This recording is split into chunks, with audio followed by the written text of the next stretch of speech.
Join your host, Maddie Roche, as she brings you into a community of fee-only financial advisors who are successfully building profitable businesses that serve the next generation of clients. Learn from innovative advisors whose unique stories will inspire you to dream big and take action on your goals. Are you ready to live your best life and help your clients live theirs? Then you're in the right place. Hello, and welcome to this episode of XYPN Radio. I'm Maddie Roche, your host.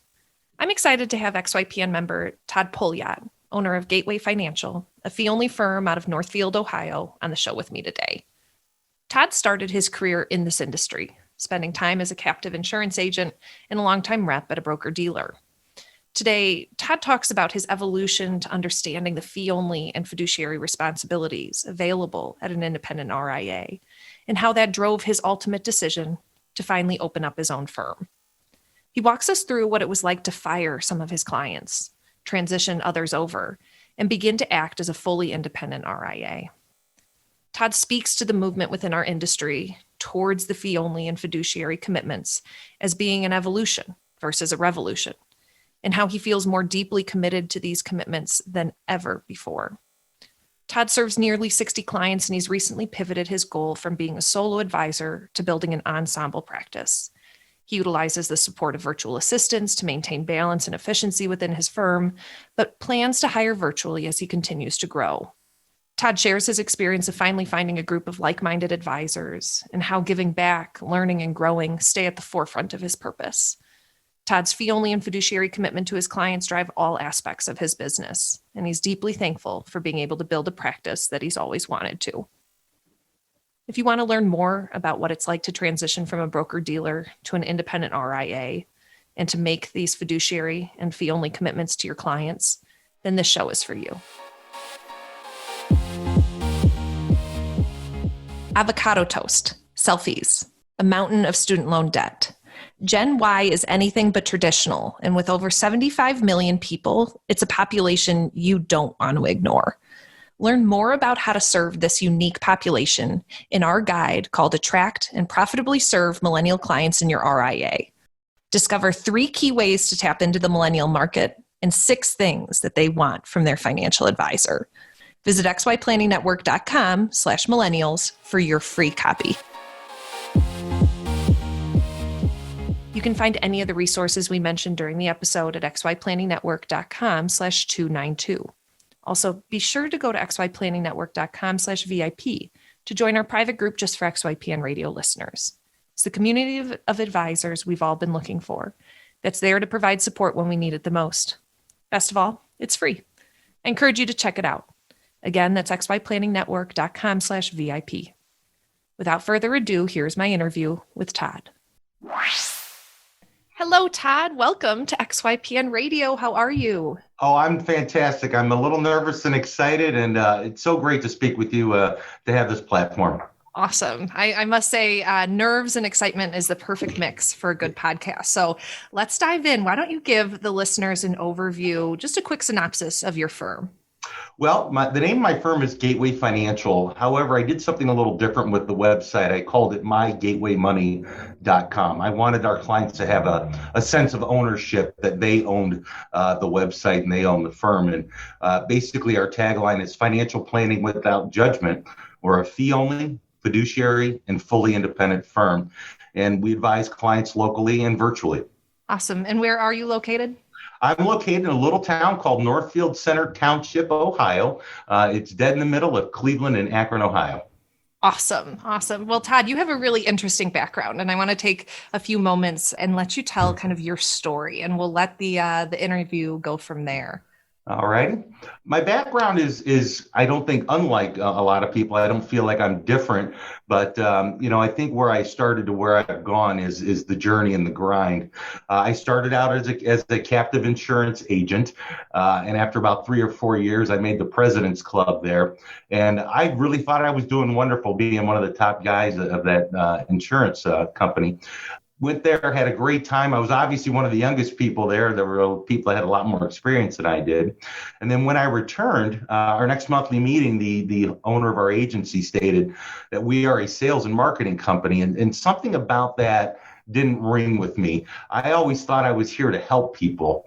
And that was a problem with where a sales and marketing company didn't line up with being an advisor. So, the answer wasn't always selling $1 million worth of life insurance or taking an annuity for a 401k rollover. So I knew I had to make a decision, and I knew I had to grow and to become an advisor and not just a salesperson. So remember, this is 2008 when this is all going on, if anybody remembers the world and the economy. So I asked everybody I knew. I always have a good core around me. My wife, my friends, my family, my brother-in-law. I told them what I was thinking about doing was joining an independent broker-dealer. And I was waiting on one person to tell me no, this was not a good idea. And nobody would tell me no. They all said go for it. Now, one little side note is I did have a 6-month-old child at the time. So making these big leaps during an economic downturn and during the crisis was a really big decision. And it was the best decision I made at the time. I spent 12 great years at the broker-dealer. They were an independent broker-dealer, but the last 5 years mostly on the RIA side. Wonderful people. I don't have negative things to say about them. I think they ran the business they were supposed to be running, but I kept running into issues there where I felt like my hands were always tied behind my back. Things like I couldn't market to 401k rollovers. I forget what FINRA rule it is, 1345. I'm sure somebody in compliance will correct me on the exact rule there. But needless to say, I asked them, why I couldn't do this. And then I followed up with the question of, well, how much in IRA assets do we have? And they wouldn't answer me. Those are things that I always felt like if I have a good question, I deserve an honest answer.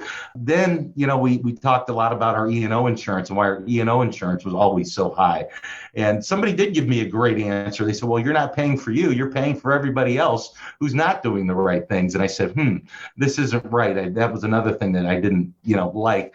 So then I started reading our ADV, things that were supposed to be disclosure documents for clients. And I started seeing all this sub-back money, the backdoor money that was being paid to the BD from the custodian or from mutual fund companies or wherever. And, if a client's going to read this, I need to be able to respond. So I started asking questions, how much?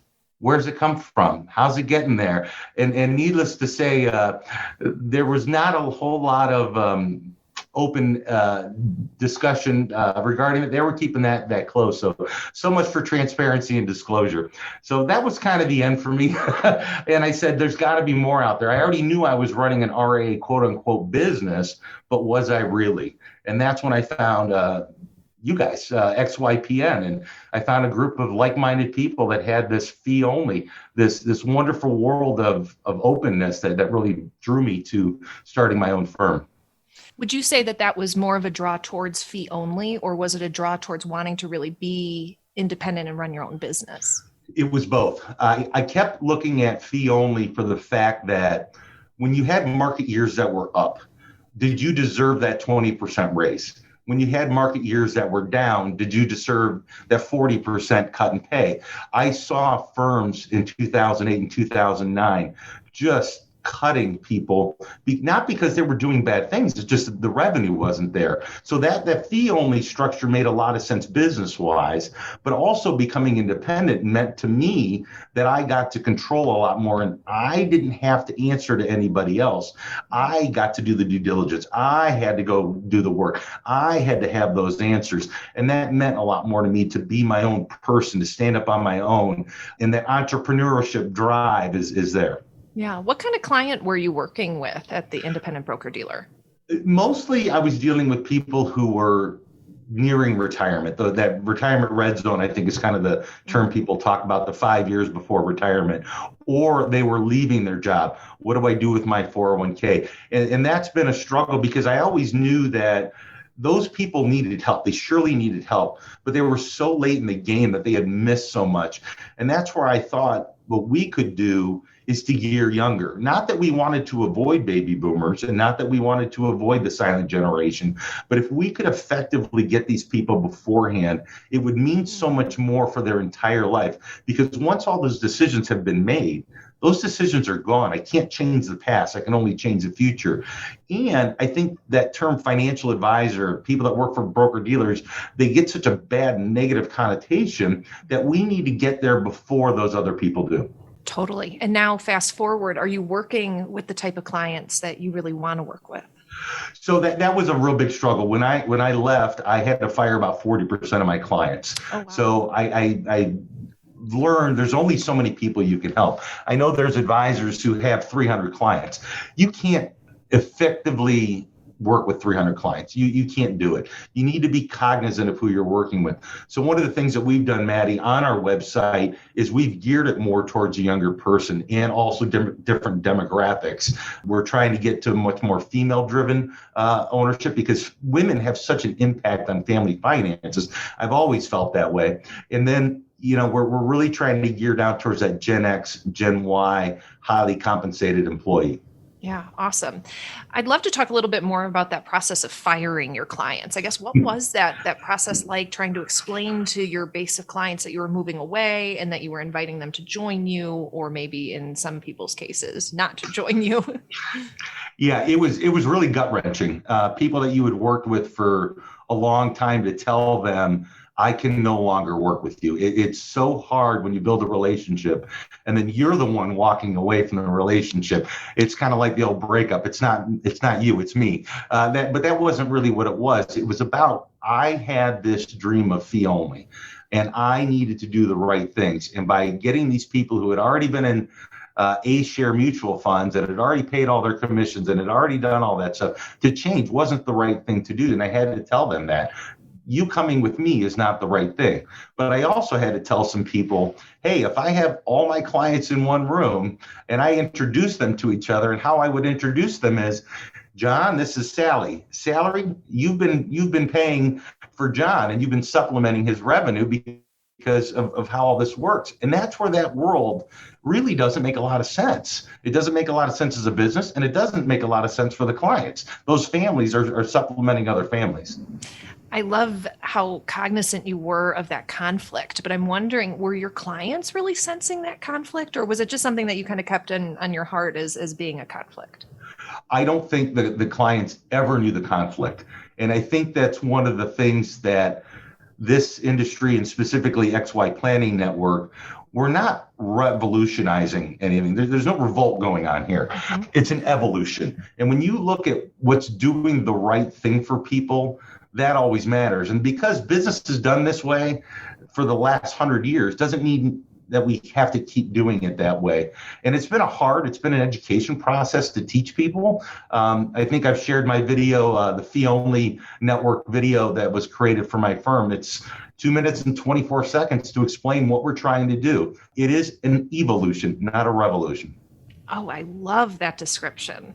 So of the client base that you had to fire about 40%. Mm-hmm. What did that mean for, as you started your firm, what was the size of the client base compared to what it is today? So the client base hasn't changed a whole lot in the first year because you need to redo everything. You have to repaper everybody. You have to kind of get them on board. And then you have to get some clients that want to pay a quarterly fee on a product like Advice Payer. There's so much work and so much lift that needs to be done that first year. Marketing is really secondary because your first goal is to survive and keep the lights on. One of the first things I did when I started the firm was to say, I have 12 months cash on hand. Now that doesn't sound important, but when I started January 2nd, you had that big dip in March, you start freaking out. You have to be there for your clients. That's the one thing you always need to do, is the door has to be open. Then the pandemic started. Do you have enough money to buy all the technology? Do you have this? Do you have this? The clients need to be reassured that as a company, we're okay. So that marketing has really started to ramp up in the second half. Social media marketing, Facebook, LinkedIn, Twitter, doing interviews for Investment News, Yahoo Finance, wealthmanagement.com, something like this. We are definitely trying to get our word out and spread this word of fee only and fiduciary and fully independent. I love that. And I do agree that there's just a lot of education that needs to happen around both of those terms, fiduciary and fee only. And the video that you shared, as I watched it even many years into this, it really does explain it, and it explains it concisely. I'm wondering, how did the actual work with your clients change? What are you able to do now with your clients that you just weren't able to do before? Well, I think when you go to an independent broker dealer, you feel like you have the world open to you, and it's not true. It's simply not true. There's certain things you can and cannot do. The work has changed. Maybe I should put a little plug in for a lot of your sales and marketing and financial planning gurus that you folks have. The work has moved from get the client, get the client, get the client. And it's slowed down dramatically. We want to meet with you. We want to do just a get to know you meeting. You're interviewing us as much as we're interviewing you. And then we move to the next phase and we kind of set out a plan. And you really don't kind of sign a contract till much later. There's a lot more upfront work with clients because that comfort level has to be there. It's not a car dealership mentality. You can't let the person walk out the door without buying a car. This is a much slower, because that relationship you hope lasts a lifetime. And that when you build a relationship, relationships take time. And hopefully people understand that. Absolutely. I'm interested in kind of your capacity and the number of clients you're serving today and how you expect that to grow over the future years. Well, capacity is a real big issue with scale. So we have about 60 clients right now. And we also have a little side niche. We do a lot of small business 401k plans. And when I say small business 401k, what I mean is we do businesses under 100 employees. I just feel like we can have a lot of impact on those people to help them retire with dignity and stay retired with dignity. But the scale issue comes in with virtual assistants. The virtual assistant allows us to utilize them on an hourly basis per month, X number of hours per month. And if we need to go over, we can go over. But I don't utilize just one person. I've hired an outside firm that allows me many avenues towards overflow. So my primary virtual assistant had FMLA leave. How do you handle that as a small firm? Well, guess what? They have a backup plan for that. You have to plan on contingencies. So that scale issue is there. So the more people that we bring on, more clients that we bring on, we can add to that virtual assistant, which is also leading to the problem that we're having from moving from being a solo advisor into more of a business now. I'd love to talk a little bit more about your VA and how that impacts your business. You say you use multiple ones.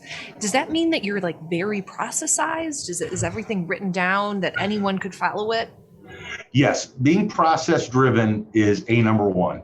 In working with the virtual assistant, you have to let them take ownership. Because I think when you work in a mandating state as a manager and you tell somebody what to do, they don't buy into the process. Where if you work with them and you say, hey, why don't you help me develop this and you take ownership of the workflow process, they've got a buy-in and they understand the why. And then as you go through those workflow processes, they're constantly being evolved. So when you do bring in somebody new, they understand, hey, here's the workflow process. Here's how it's done. And we do this over and over and over again. And we tell our clients that here's the workflow process. Here's how we start. Here's the process. And here's how we finish. Everything's check marks and boxes and workflows, and it's systematized. And that system saves you a lot of agony. Yeah. Could you tell us about a few processes that you have virtual assistants handle for you on the regular? So onboarding, new prospective client comes in. It's what do you do? Well, you sign the agreement. That's the onboarding thing. So we use DocuSign and everything's electronically signed today. Obviously, we live in a different world than we did 12 months ago. Then we onboard them into our financial planning software, and that homework gets done. So again, there's another checkbox. Then you go to the meeting, the Get Organized meeting, then the goal setting meeting. And all these things are scheduled right through your CRM. And we have an online scheduling portal on our website. Then you do the review meeting, then the implementation phase. All these things go one after another. Click, click, click, click. It's just a machine that keeps running over and over again. And whenever you hear that click miss, there's something wrong in the workflow. We need to change it. So when we're transferring funds, well, the client wasn't notified. Somehow that click was missed. We need to adjust our workflow process. Do your clients know that a VA is working behind the scenes? Yes. So we have a unique system where, for example, her email is service@mygatewaymoney. It's not a name, because as we evolve and as we scale, we don't know what that service issue is going to be. So if we have multiple VAs, if a client needs something, they can hit service@mygatewaymoney.com and it will direct to the right person. What happens if that person's out of office? We can switch and move that. So there's no lag. Yeah. As you were weighing hiring a VA, I guess, what were the pros and cons to a VA versus a full-time staff member that could maybe become your succession plan? So when I did work at the broker dealer, I did have an in-house person full-time, woefully underpaid, by the way. I think that the issue is with the VA, when you hire somebody new, there is a ramp-up phase. And what does that cost you? Do you understand my CRM? Do you understand my custodian? Do you understand workflows? There is such a heavy lift on new hires, where a VA can understand those because they've worked with other advisors or may still be working with other advisors on similar processes. So the question was, as a business, you have to decide how much are you going to pay. And I asked everybody what I thought should be a valued pay, and they said, you're wrong. You're hiring at the wrong basis. You need to pay more. And I said, well, wait a minute. I have to be profitable. I have decided I still am underpaying in some ways, because you need to understand every process, every hour that you spend needs to be done the right way. So if I have to do processes and I'm doing paperwork and it's $100 an hour, am I really effectively helping my clients? No, that's something the assistant needs to do. You need to utilize your time properly. Yeah, I agree with that there's really, time is finite. And if you're not being conscious of how you're spending it, you could make very little progress in a quarter or a year. And you're not helping your clients. I mean, you have to understand what comes first. And if you're going to start prioritizing and juggling all these balls, you can do a lot of things, but you can't do them all well. So how would you describe who is on the Gateway Financial team? So we have the virtual assistants, and through that company that we're utilizing, they also help us a little bit with marketing. Our team, it's obviously me, and I run the company and own the company, and chief compliance officer and chief bottle washer, and I take out the garbage. But located with us, we have a CPA and an attorney. They are completely separate businesses, completely separate models. We do not have any written agreements. There's no money shared. But the advantage is, when I have a tax question, I get up out of my seat and I walk over and I say, hey, can I knock on your door? I got a question to ask you. And that is invaluable when you talk about taxes with a client, to have somebody right there in your office. He may not be the CPA for that client, but he helps out. And to me, that's worth more than gold. Chad and I have worked together for over 6 years now on this basis. And again, we'll never have an agreement, but it's worked out well for both of us. In fact, I'm planning on adding to the ADV this year, of adding legal advice and tax advice to our ADV to kind of help support that for our clients. I love that. I'm interested in how marketing has changed for you. You mentioned kind of social media and website, all the stuff you're working on, and that even the VA service supports that. How did your marketing change when you opened up your own business and really went independent? So the hard part is, when you are a solo person, you don't have that name Wells Fargo or Morgan Stanley or LPL or all these other big names. So you have to work really, really hard, or really, really smart. And I'm not going to pick up the phone call and call 200 people in my local area. That's not how I am built. It's not what I do. I like to have conversations like this, which are wonderful, but that's not efficient. So I hired an outside company who does inbound marketing. They will generate some things that go onto Facebook, LinkedIn, Twitter, email, whatever you have.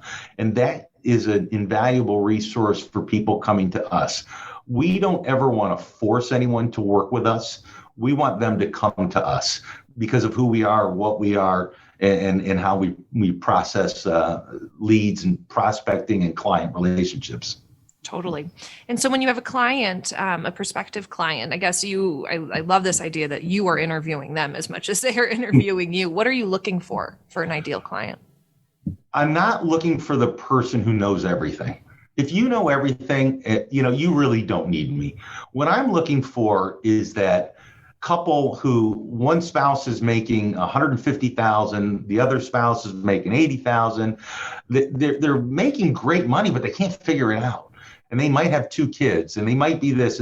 There's so many things that I'm looking for in the client, but I'm looking for them to say, listen, we kind of get finances. We have a budget. We get all this, and I'm putting in 401k, but we know we're missing something because we don't know what's going on with our money. It's disappearing on us. We should be wealthy, but we're not. Those are the clients that I like, that the ones that say, hey, I'm checking my ego at the door because I'm coming to you for help. I'm too busy working hard to try to get ahead in life at my company. And I really care about my spouse, and I really care about my kids, and I want to go to their baseball games. The last thing I want to do is sit there and work really hard on my finances. That's why I'm hiring you. I want to go live my best life. And by the way, can you help me achieve that? Mm-hmm. Do you have a cap to the number of new clients you will take every month? Probably 2. I think it's hard to exceed that. I don't think clients understand how easy it is to get started. But once you get started, there really is a lot of work. There's a lot of soul searching. There's a lot of conversations with your spouse. I've had people in the office before, and they start crying because these are conversations that they've never had, conversations that they should have had before they got married or during their marriage. But when you hear, hey, I want to go buy a house in South Carolina when I retire, well, the other spouse starts crying. Well, you're going to leave me. No, that's kind of where I wanted to retire with you. But these are conversations that they're not having. So it takes a lot of time to help a client and to really, really understand what their values are. Mm-hmm. Part of this whole idea of being fee only is that your fees are digestible and understandable by the layperson. Would you mind walking us through kind of your fees and how you convey your message to your clients? So fees has been a struggle for me personally, because I think in the old world, we always kind of hid those. Bringing things to the light really exposes things. So we do post our fee schedule on our website. I think that's been a tremendous boost for us, because nobody calls us and feels like we're trying to sell them the most that we can sell them. So we do have an AUM fee model scale that we tier. It's more traditional, but we also have the flat fee model, anywhere from $2,400 to $30,000. We do have some really complicated cases that take a lot of time. But I think the entry level point is very easy and digestible when you look at what percentage that is of income, or what percentage that is of your assets, or how much work you need. I think it's digestible for somebody to kind of automate that. And I think it's really kind of a neat plan, because it allows you to see how much growth you have in your accounts without always digging into them. And I think the clients that have chosen that path really look at their investments completely differently. Yeah, I love that idea that people, don't reach out to you and expect you, they're not being sold to because they already know your fees. But I also feel like it just cuts down on the amount of time and prospecting you're doing, because you're not getting halfway across the court and then telling them your fees, and then they realize, no, we don't actually want to engage. They'll really only reach out with you if they understand and are accepting of your fees. Yeah. And we still need to provide value. Ultimately, that is the one thing you have to provide. Are you providing value in tax preparation? Are you providing value in whatever area of the plan that you're talking about, 401k exit strategies, whatever it is, you must provide that value, so they know when they walk away at the end of the day, you know what, we did the right thing. My biggest thing was, one year I saved a client $90,000 in taxes. I mean, you talk about what a great feeling to look at the client and actually put value into a number. That was one of the greatest joys I've ever had. And who knows what that number's grown to over the years. But sometimes we have to give bad news on taxes. But we're doing it for a reason. Long term, writing this check will save you a lot down the line. So providing value, and it's always a difficult way to put that into a number. Sometimes it's peace of mind. I know one of my goals in life is to be able to go to bed and sleep well at night, and that there's no number on that. But if you can tell a family, hey, you're going to be okay, that's peace of mind, and that's invaluable. Yeah, wonderful. I think you're a really good example, Todd, of someone who went into this thinking they wanted to build a solo practice, but really what you're building is a pretty impressive sized firm that has the potential to grow really big. You said earlier, no one could serve 300 clients in a solid capacity on their own. I'm sure some people would argue that, but I'm interested in what's your growth schedule and your hiring timeline based on that. Well, it's a math problem. It's a math problem. We only have so many seats on the bus. So what I really at my core have figured out is that's a problem for me because I can't help everyone. I know not everyone needs help, but I know that I have a duty and an obligation and a responsibility to pass on this wisdom. And if I can bring in people as an associate advisor or whatever level advisor and teach them how to do this, I can expand my influence on other people and be able to handle that growth and scale issue along with the virtual assistant model that we talked about earlier and really have an impact of fee only, fiduciary, fully independent, and what that means, and kind of help grow our profession a lot more and grow our business a lot more. You've been really involved in the XYPN community. Generally speaking, you've attended a couple awesome programs and participated in other ways. I'm interested in how is that experience different now that you are running your own firm than what you experienced maybe at the broker dealer in terms of having a community of like-minded financial advisors? So one of the things was that I never knew anybody else at the broker dealer. I think there was about 1,000 different reps, not a huge broker dealer, but of a good size. And we were never allowed to know who people were. The only way you got to meet other advisors was at their annual regional meeting. And during a lunch break, you'd sit at a table and get to know somebody or after hours at a happy hour. And that was it. I was really shocked how little transfer of knowledge there was. So one of the things that really drew me to XYPN was all these Kitsis podcasts and the XYPN podcast and Alan Moore and all the great things that are out there. But what separates XYPN is it's the people that not only work at XYPN, but are also members. So recently I was in the Build program in November, and there's a group of us that are building our firms that are out there. And the amount of exchanges of knowledge that are going on there without asking for anything in return, except for your exchange of knowledge, was amazing. It's priceless to have people who are all over the country that have different backgrounds than you do, and be able to share that knowledge. So walking through, preparing, implementing, building, scaling, everything's there for you. And if, God forbid, if anyone's ever been in the XYPN member portal and has been able to digest all that information, I'd love to see that person. There's so much knowledge there. There is. And I'm amazed, Todd, and I love these interviews because I learned so much that there was no collaboration among you at the broker dealer. I just feel like there's so much untapped potential that was lost for that broker dealer to not have you all talking about how to build businesses, what are the roadblocks you're facing, how to get around them, things like that. Especially with the 401k aspect. If you do not understand 401k, be careful. It is a really, really difficult area of the financial planning profession. And I saw a lot of people just have one plan or two plans, and they would step on landmines. Why were we not more efficient to say, hey, I don't understand this. Can you help me? Those words, can you help me, are so important because people really do like to help others. In a way, it's selfish because it makes you feel good to help others. And that's what XYPN, if you get involved into a group like this, that feeling is amazing when you're able to help somebody else. And I got news for you. When you give it out, it comes back tenfold. So help as much as you can. Absolutely. Absolutely. Also at the broker dealer, I've always heard that compliance has been something that kind of rattles folks when they become totally independent because compliance was taking care of you. What was, or taken care of for you? What was your experience kind of becoming that chief compliance officer? I always knew I was doing the right things having somebody overseeing me with compliance. And I had always asked a lot of questions, why this? Why is this good? Why is this not good? So when I went to XYPN and I was working through building out the ADB, the privacy policy, the cybersecurity policy, I wasn't afraid at all because I had already been through the mill so many times, and I kind of felt very comfortable with that. Things like smart RAA and having the backup and having the information where you need it.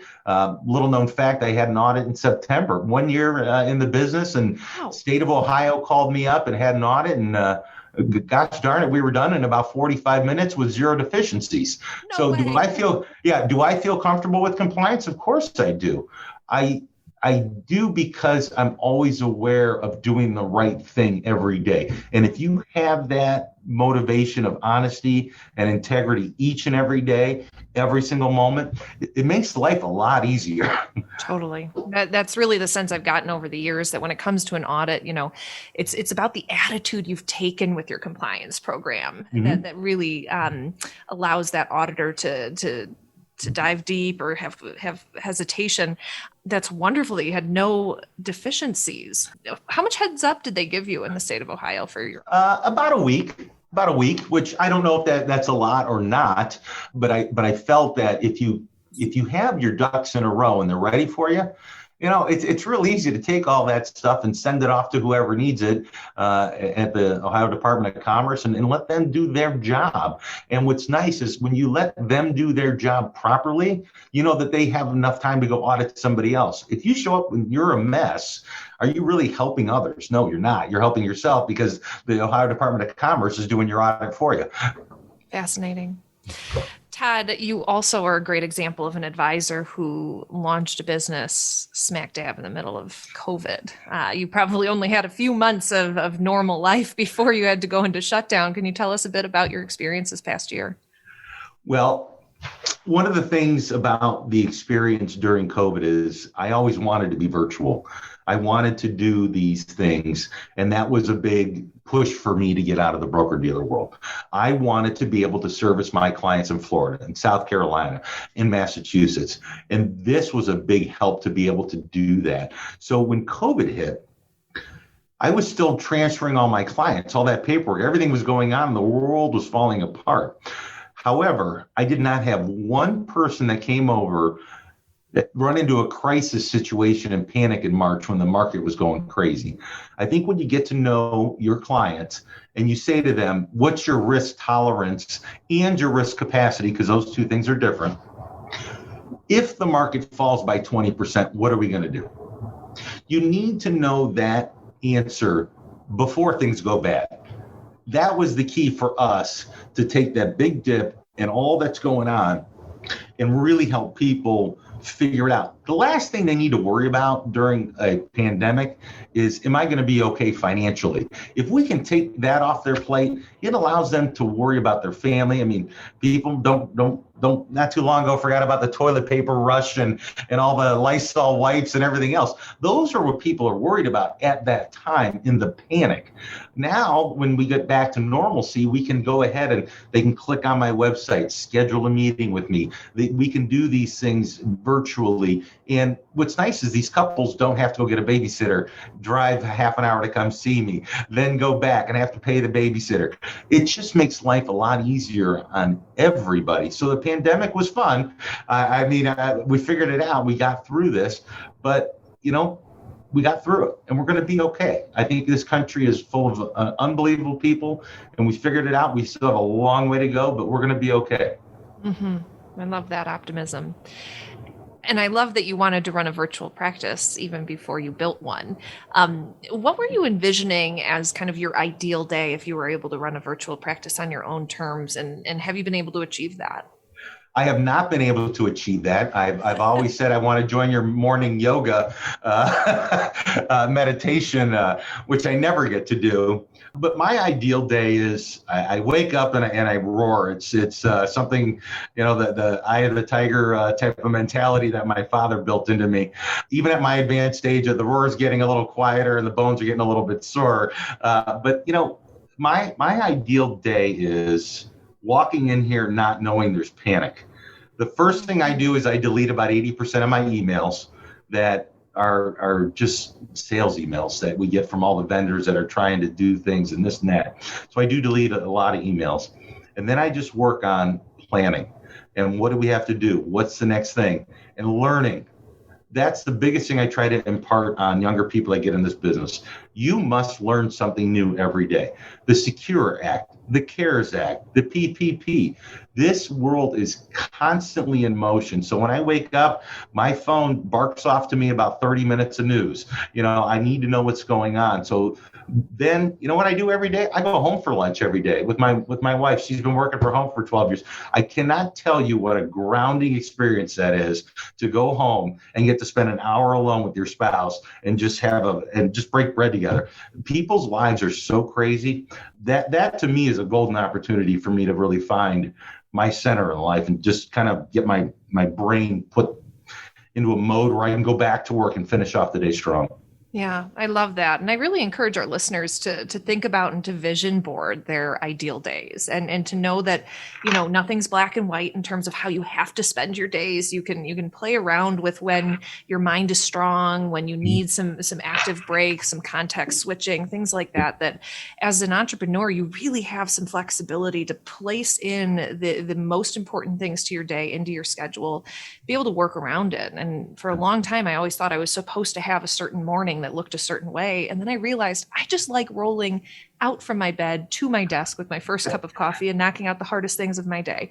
And just knowing that was different than where I was last year is one of the best gifts of being able to work remotely and on your own terms and really in the privacy of your own space. So at the agency, when I first started, it was you had to have X number of appointments per day, X number of appointments per day. And what I did is I kind of switched to Mondays, no appointments. Mm-hmm. And everyone's like, well, what do you mean? I'm like, because there's so much that needs to get done that you need to plan out and structure everything and still work on all the details that have to happen. So not every day is the same. Friday's compliance day. You got to figure out what day you are very efficient at.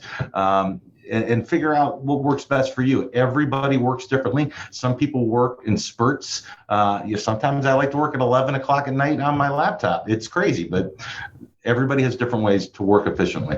Totally. I'm wondering, Todd, about kind of your vision for the future of this industry. I know that you described it not as a revolution, but as an evolution.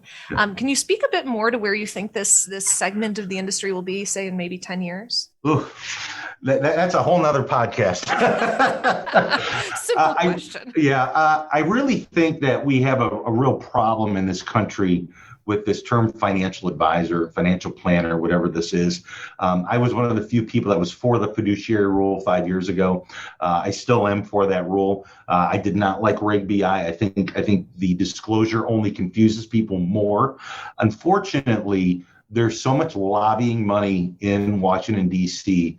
that I don't ever think the commissions aspect of this industry are ever going to go away.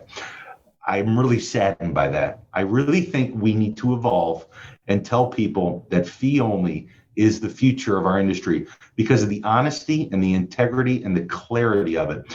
I don't work for a shareholder group. I work for you, my client. I have nobody else to answer to you but you. And that's clean. That's crisp. People like that.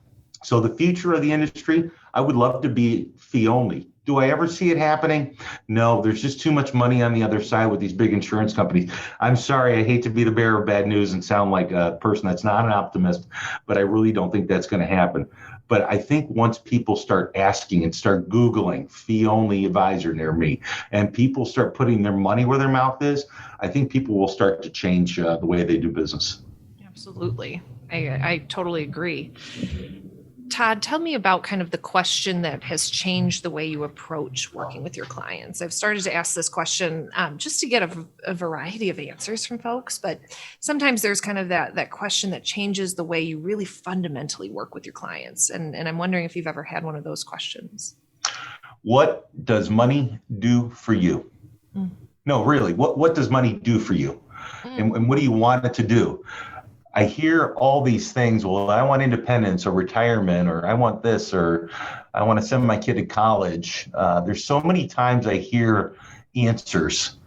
And then I look into where the money is going. And that really shows what is important to people. Not saying it's right or wrong. Again, we do this without judgment, but it helps refocus. Maybe I'm not putting my money where I said I want or what's important to me. What I really do want is this. And maybe I need to make changes, because I think a lot of what we do is behavioral finance. I think people always are looking for a return on investment. And that's the big thing people think that we do, but that's very little of what we do. What we do is behavioral finance, because we're trying to help you live a dream that you thought you had. And maybe that dream is what you really want, but maybe it isn't. We just need to figure that out. What does money do for you? And that really is a soul-searching question that is not a quick answer. You only find that answer once you sit there and you go through your credit card statements and your bank statements. You find out, am I doing what I really want? Am I loving stuff, or am I loving people? Those are things that really kind of confuse me. Wonderful. Todd, as we round out this podcast, if you can believe it or not, I'm wondering about kind of the future of your firm. We've talked about it briefly, but I'm interested in really what you plan on doing over the next 2 to 3 years with your firm and with any potential hires. Thanks for asking. We are definitely looking to change, to move to more of an expansive business. We're looking to expand. The easy answer in light of COVID is I'm looking for the person who's looking for a continuity planning or succession planning, because as we know, Maddie, we've had 3 members of XY Planning Network pass away, and it's just what happens if? Those are the questions. What happens if I become disabled? What happens if I'm looking towards retirement? God forbid death happens. These are deep discussions every firm should be having, and every client should be having with their advisor. So right now, I'm actually had someone accept an offer last week. They should be starting at the first of the month, which I'm really excited about. And he's coming out of the BD RA hybrid world, and he's looking for fee only. So what I'm doing is I'm looking for advisors who are looking for help. The person who hasn't quite figured out the industry yet, or how to run a firm, or doesn't want to run a firm, because let me tell you, it's a lot of heavy lifting. The ones who have a small book that really understand the fee-only model, and that understand that it is the future of our profession. They understand the RAA model, and again, are ultimately that this all revolves around the families that we work with. So the financial ends of that need to work too, because we need to be profitable. We're a for-profit business, and we need to be there for our clients, because our clients need to understand it. We're also looking for people that aren't like me. I am that face that looks like everybody else. So hashtag I'm a girl dad. I'm looking to help, women. I'm also looking to help POC. I'm looking to help other people that aren't like me, because I need people who think a little different than me, or see a world that's different than me. This country is not me. This country is a melting pot of various people, and we need to do better. Our industry needs to do better. I think we've talked about 3% of CFP applicants are African American, which is why we have Quad A. This topic, again, we can discuss over another podcast. We need to help more people. I couldn't agree more. And what I've so learned is that it's so easy to be working in an echo chamber. And the second you open that echo chamber up, your world just elevates. The different perspectives that can complement yours, and the ideas that can be cultivated with synergy and collaboration is just priceless. And it can add so much value to everyone's experience, clients, and the business. And the more experience we have, the more we learn. And what's wrong with learning? I always look at people and I'm like, why are you not talking to them? Well, they think this. Well, then go learn something. Yeah, totally. I've really agreed with myself that 2021 is about the year of knowing I can always learn and I can always do better and progress at things. And that idea, I don't think everyone embraces. Todd, I'm wondering kind of how do you think your future will change now that you are officially a business owner? Well, it has changed. It's not like having a child, obviously, but my world is definitely different now than it is. Being a business owner is different than being a financial planner. I think people need to understand those are two very, very, very different things, and you need to make a decision. I'm truly blessed. My life will never be the same. In fact, since January 2nd of 2020, when I relaunched as a RIA.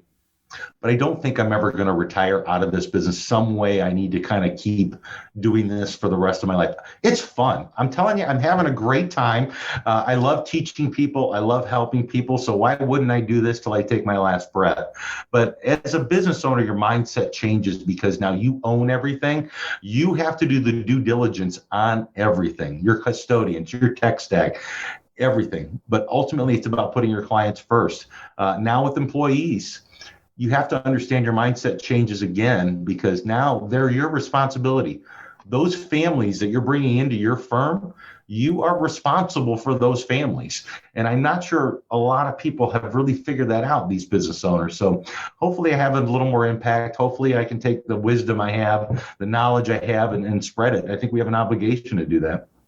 Awesome, Todd. Thank you so much for that. And what a wonderful interview. You can, I can just sense your commitment to the fiduciary and fee only kind of bleed through every answer that you give. I know you're a really loved member among our community, and I so appreciate your energy and what you've brought to our community, and certainly to your clients and your family, and to the broader industry, and hopefully to all of our listeners who listen to this podcast. Any last words of advice, Todd, for our listeners who maybe were once in your seat thinking, this just doesn't feel right? Well, first of all, you're making me blush. Thank you very much. And thanks for allowing me the opportunity to speak today. The only thing I have to say is ask questions. If you are feeling maybe this isn't right, ask questions. Call somebody up or email them. I'm obviously to looking to grow, but if you are where you need to be, at least you'll find out you're in the right place. And if you aren't where you need to be, then go find out where you need to be. The old Cheshire Cat, if you don't know where you're going, any road will take you there. Find out where you want to go. Find out where you want to go. Find out where you need to be. Ask questions. Seek out knowledge. Ask people that have been there. There's a reason why we get these gray hairs. It's called wisdom. It's okay to ask, but there is more out there in this world. Go find it. Go take it. Awesome. Thanks so much, Todd. Have a wonderful rest of your day. Can't wait to see you soon. Avocado toast, selfies, a mountain of student loan debt. Gen Y is anything but traditional, and with over 75 million people, it's a population you don't want to ignore. Learn more about how to serve this unique population in our guide called Attract and Profitably Serve Millennial Clients in Your RIA. Discover 3 key ways to tap into the millennial market and 6 things that they want from their financial advisor.